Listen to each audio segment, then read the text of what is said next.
ब्रेकनंतर बुलेटिनमध्ये आपल्या सर्वांचं पुन्हा एकदा स्वागत। महापालिकेच्या निवडणुका अगदी जवळ आल्यात आणि आगामी पालिका निवडणुकांसाठी ठाकरेंचा पक्षही तयारीला लागलाय। पण अशातच ठाकरेंच्या पक्षाच्या नेत्या, महत्त्वाच्या नेत्या तेजस्वी घोसाळकर या नाराज आहेत अशी चर्चा आहे।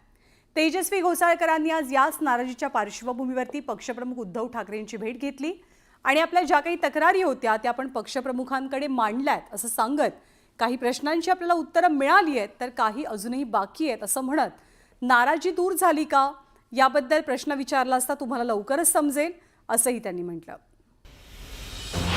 आता तेजस्वी घोसाळकर नाराज, ठाकरेंना आणखीन एक धक्का बसणार, ठाकरेंच्या भेटीनंतर नाराजी दूर होणार। आगामी महापालिका निवडणुकीच्या तोंडावरच ठाकरेंच्या पक्षाच्या अनेक शिलेदारांनी उद्धव ठाकरेंची साथ सोडत शिंदेच्या शिवसेनेत प्रवेश केला। ठाकरेंच्या पक्षाला एका मागोमाग एक धक्के बसत असतानाच आता दहिसरमधील ठाकरेंच्या पक्षाच्या नेत्या तेजस्वी घोसाळकर या देखील नाराज असल्याची चर्चा आहे। तेजस्वी घोसाळकर यांनी आपल्याकडे असलेल्या पक्षातील पदाचा राजीनामा दिलाय। स्थानिक नेतृत्वातील नाराजीतून त्यांनी राजीनामा दिल्याची माहिती आहे। त्यांच्या नाराजीची दखल उद्धव ठाकरेंनी घेतली। मातोश्रीवरती जाऊन तेजस्वी घोसाळकर यांनी उद्धव ठाकरेंची भेट घेतली। उद्धव ठाकरेंच्या भेटीनंतर त्यांनी सूचक प्रतिक्रिया दिली। मी म्हटलं अजूनही त्याच्यावरती विचार करेन आणि सांगेन। अजून मी जे माझे प्रश्न मांडलेले आहेत त्याच्या उत्तराची वाट बघत मी म्हटलं ना वाट बघते आणि मग नंतर मी स्थानिक स्तरावर तुमची काय नाराजी आहे जी तुम्ही पत्रात म्हटली? ते पत्रात मी सांगितलेलं आहे आणि उद्धव साहेबांशी मी चर्चा केली आहे। तुमचा आक्षेप आहे स्थानिक स्तरावर ते मी साहेबांना सांगितलेलं आहे काय आहे ते। तेजस्वी घोसाळकर या ठाकरेंच्या पक्षाच्या माजी नगरसेविका आहे। शिवसेना ठाकरे पक्षाचे नेते आणि माजी नगरसेवक अभिषेक घोसाळकर यांच्या त्या पत्नी आहेत। तर ठाकरेंच्या पक्षाचे ज्येष्ठ नेते विनोद घोसाळकर यांच्या त्या सून आहेत। गेल्या वर्षी तेजस्वी घोसाळकर यांचे पती अभिषेक घोसाळकर यांची हत्या करण्यात आली होती। दरम्यान तेजस्वी घोसाळकर यांनी सध्या तरी कुठल्याही पक्षात जाण्याचा विचार केला नसल्याचं सांगितलंय। मैंने साहब से बात की है और जो नाराजी थी वो उनको बताई है। यही अपेक्षा है कि वो न्याय मिले और जो डिसीजन है उसको मैं डिसीजन जल्दी से जल्दी वो मैंने सब उद्धव साहब से बात किया है। अभी नहीं बोलना चाहूंगी।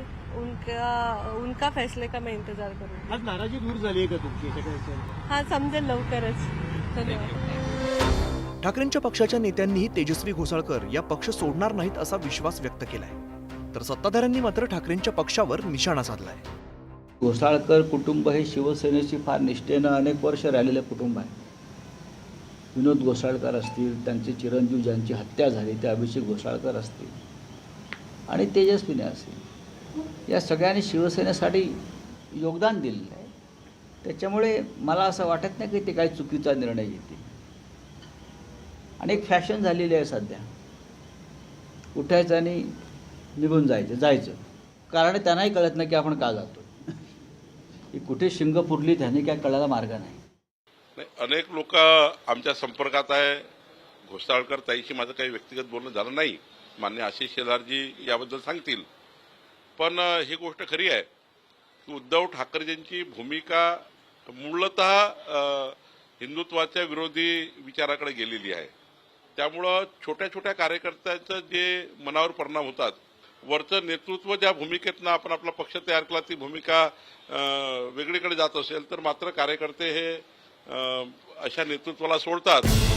उद्धव ठाकरेंच्या भेटीनंतर तेजस्वी घोसाळकर यांची नाराजी दूर होणार का की त्या पक्षाला सोडचिठ्ठी देणार याकडे लक्ष लागलंय। आगामी महानगरपालिका निवडणुकीच्या पार्श्वभूमीवर पक्षाला लागलेली गळती थांबवण्याचं आणि पक्षातील नेत्यांची नाराजी दूर करण्याचं मोठं आव्हान उद्धव ठाकरेंच्या समोर आहे। Bureau report, news 18 Lokmat.